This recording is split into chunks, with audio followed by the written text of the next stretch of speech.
Greetings, friends. Happy Monday. Monday is dedicated to the moon, Lunes, and it's a day to drop in deeply to your intuition, to your natural sense of guidance, your ability to align with the new rhythms of the week. And we're in the last day of Crescent Moon, so it's the perfect day to do that because Crescent Moon is all about connecting with the vitality of the new momentum and committing to lining up with it. The word for today is depths. Go deep. I've been really feeling the activation of this paradox from the eclipse of stepping into darkness in order to connect with light. And I keep returning myself to these really super powerful images from our new moon spread that are pointing to the new awareness of what inner light means, the Ace of Swords reversed, and how that's mirroring then the light within the head of the hanged man as you, the active part of yourself, the commitment part of yourself connects within to your inner knowledge and to your love. Remember, the hanged man is part of the constellation of the Empress. Since 12, 1 plus 2 reduces to 3. So this is an aspect of divine feminine, a commitment to align within and to surrender whatever needs to be surrendered in order to connect to inner truth. And so we're moving from this inner truth and the inner wisdom into the earthworm from yesterday. I've been holding space for the teachings of earthworm for really ever since the eclipse. I've been feeling this strongly, and I've been super curious just about what I can learn myself about earthworm medicine.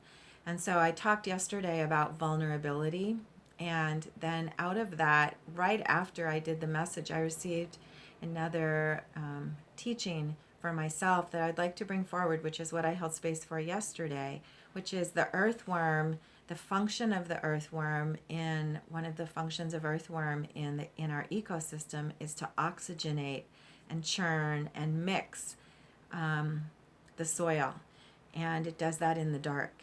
So it's the ability to go deep and to move in the depths, to work with the depths, to unearth the depths of what needs to be churned up. And then the castings of the earthworm are the rich compost that nourishes the depths.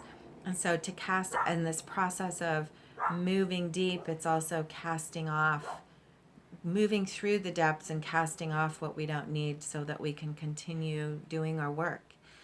And remember this, there's light within. So that's the way that Kim Kranz showed. I love how she showed this by the inner light is the light within the earthworm and the Ouroboros. So, so I've been holding space for that and feeling myself this last day of crescent moon phase before the activity and the stepping forward that comes in tomorrow's phase of first quarter. I committed this morning to just really staying deep and feeling, moving into the depths with feeling. And so I was guided to move to the goddess deck because I was really feeling the depths of the mother. I also holding space, of course, for what's happening in Texas now and the the trauma and the stress that people are experiencing there, and holding space for well-being for everyone affected by this flooding, feeling the depths of water and the uncertainty and the sometimes challenge and struggle of moving through water, and for thousands and thousands and thousands of people that's literally happening right now. So holding space for all that and feeling the depths of the mother who exists in the womb, which is the darkness, and the mother principle, the principle of mother that creates the form that bonds all of light by the dark. This is one of the mysteries of Kabbalah, mysteries of life, that it's the dark that creates the bonds and the container and the structure that allows light to be held and allows us to work with our light and access our light. So I went to the Goddess deck and I drew a card asking for a message for today from the principle of the Mother who holds us. And we received a message from Nematona, who is the Celtic the principle of Divine Mother in the Celtic tradition, who's the tender of the sacred groves, the trees, and sacred space. And so this is a direct message of the principle I've been working with this week also, which is the feng shui aspect of sacred space, which is altars.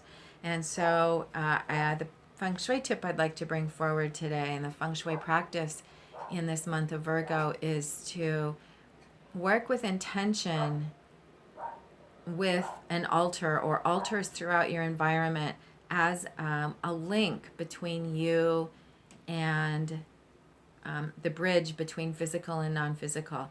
And that can be the bridge from your inner reality to the outer world, and also the way that you in your life can link the physical and non-physical grids. So most of all, know that the message for today is the sacred space above all is your inner darkness, which connects you to your inner light. So your sacred space is within. By nurturing and tending an altar, and also by connecting with the altars that exist without you or around you in your natural environment in the earth, you are helping your consciousness bridge. You're helping your soul connect you to your personal self, and you're helping to activate that ongoing bridge of your inner sacred space, your inner altar. So play with altars, play with symbols, play with geometry of the world and the synchronicities of the ways in which the physical world mirrors your inner reality. That's all of those understandings and practices are anchored within this message for you today of the importance of nurturing your sacred space.